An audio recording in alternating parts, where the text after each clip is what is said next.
Hi, everyone, and welcome to another episode of Inside the Deal Through Michael's Eyes. Today, I have the March 2025 National Market Update. My name is Michael Rennick, and I'm excited to dive into some of the essential market insights with you today. As we move into the heart of the spring market, understanding these trends is critical for both buyers, sellers, and of course, real estate professionals alike.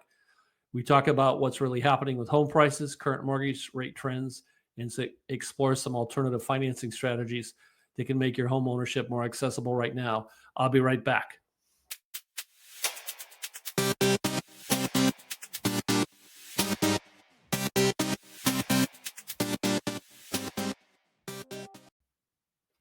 Hey everyone, welcome back. I've recently have done the local market for Sarasota, Manatee County. I now turn my focus on the national market because the national market ultimately will impact us. Things are coming our way, so I like to keep track of the differences, and that allows me to make a much stronger plan for you as my buyer or seller. This data comes from a company called KCM, Keeping Current Matters. I am a member of that group, and I have their permission to share the data and to share their slides. So let's go forward and let's take a look at what we have here. Before we begin, let me just share this. I like to do this with every video. Why do we take the time to do this? Invest a lot of time to understand what's going on? Well, it's really simple. Most agents, they kind of know what's happening. Good agents understand what's happening, but great agents not only can explain what's happening, but they'll achieve the best deal for you because they'll leverage that information as they craft that deal. So today, let's talk about three things I'm asked about all the time right now: home prices, mortgage rates, and alternative financing options. Again, this is on the national basis. I've already shared what's going on locally. But when we take a look at this, let's start right with home prices. Everyone's asking the same thing. Are prices going to go up? Are they falling? Or they're holding steady? I hear all kinds of information out there. Let's see what the experts have to say right now. So, according to the Selma Help at CoreLogic, home prices have mostly been moving sideways since late summer through the end of 2024, a trend likely to continue into 2025. Here's where the national scene diverts from the local. On the local scene, we are actually seeing prices fall. And I've been predicting that for a few months, and it's happening right now. So, a little bit difference here right now. When we look at this slide, we see the moderation nationally is actually great news. Prices aren't shooting sky high, nor are they crashing. Instead, they're settling into a healthier, more sustainable pace. Is that coming into Florida? Time will tell. One of the things to keep in mind is that this trend isn't universal, just like I said. It depending on your market, you might see prices moving differently as we do here on Florida's West Coast.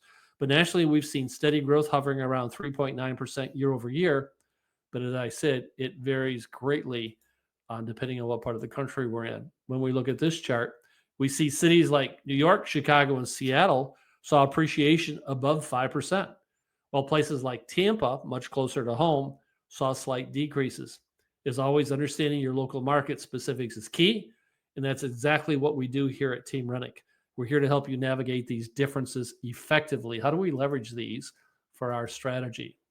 When we look here, Zillow shares that although home prices will continue rising this year, their projection, the pace is expected to be slower, and that's precisely the relief buyers need, especially those who've been sidelined by recent rapid increases in high mortgage rates and prices. Looking at this chart, we see, in fact, forecasts from top industry experts suggest home prices nationally will appreciate around 2.7% in 2025. Steady and manageable growth, perfect for both budgeting buyers and sellers planning their next move. Now, locally, I think things are going to level out a little bit. We've seen a few months of price decreases. We've always had an oversupply. That's something another thing we've been a little bit different from the national rate. But as we move into the summer and we focus from the second home market, we move from that into the more local market, I think we'll see prices stabilize a little bit. I don't foresee, unless something unexpected on the national scene happens, I don't foresee a major price reduction. Here's the other thing I'm asked about all the time is mortgage rates. You know, the experts, and I respect the living daylights out of them, have been predicting that mortgage rates are going to fall. And I have a good friend that's a mortgage banker, and I tease him all the time that if he keeps predicting that, ultimately he will become right. So let's see what they're saying right now. The rate of reduction is slowing down a little bit. So we've seen mortgage rates steadily dropping since it peaked around 7% back in January. In fact, the current 30-year fix is hovering around a little bit in the upper sixes, 6.7, marking the lowest level we've seen in 2 months. This chart makes it look like it's fallen quite a bit, but when you look at the left-hand side and you see the scale, it's not been that significant of a fall. But moving into the next slide, while a $60 monthly savings on a $400,000 home loan may not seem huge, psychologically, it could mean everything. Shifting from 7% down to in the sixes can significantly impact buyers' perceptions and boost their confidence entering the market. When we look at Sam Kapner from Freddie Mac, he emphasizes that this dip in rates combined with a modest increase in inventory paints a promising picture for buyers. Locally, as I've shared, is definitely a strong buyer's market.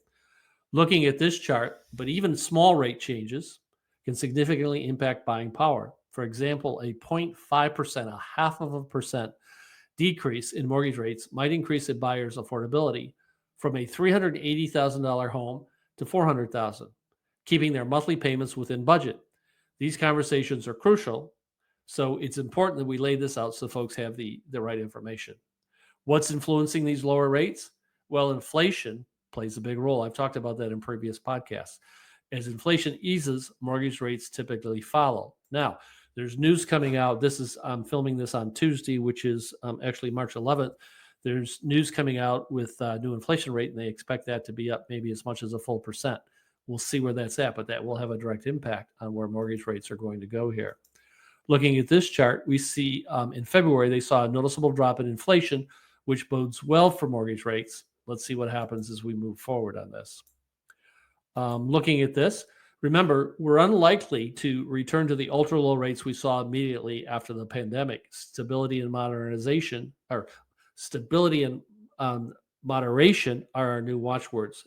The government bought down a lot of the rates in terms of how they manage the flow of money, and no one predicts that that's going to happen as we go forward right now. So let's take a look at this. There's different ways to finance, and we've talked about these a few years ago when things were going not so smoothly, but let's talk about it now. What can buyers out there look at? So there's the thing called mortgage buy downs, and there's also the adjustable rate mortgages. So a mortgage buy down involves paying like an upfront fee, like kind of like points or something like that, if you would. It temporarily, or it can permanently, depending on the program, reduce the interest rate. And potentially how this comes out, it can save buyers a lot of money as they move forward with this.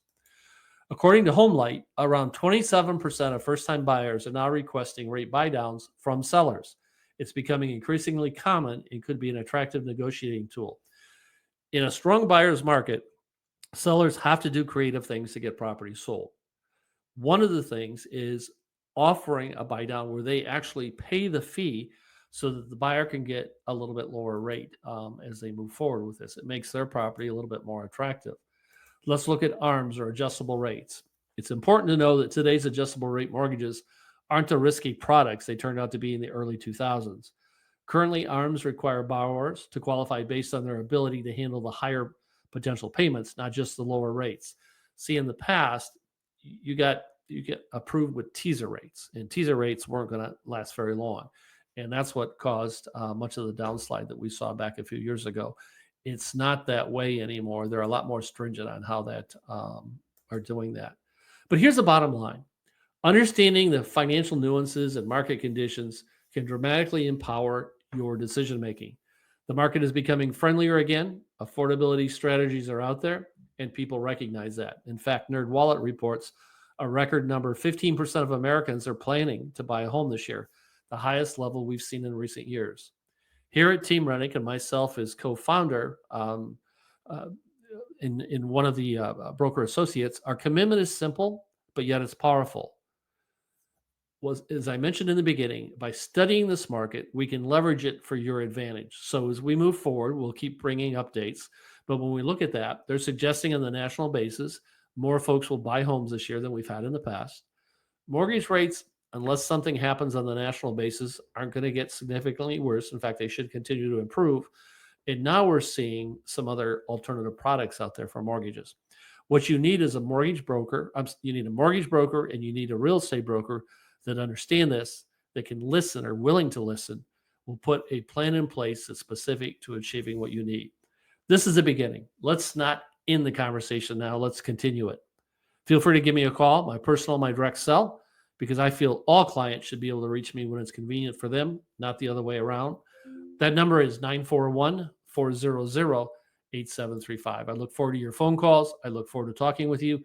And I look forward to our next updates as we leave the month of March and we move into April. Take care, everyone.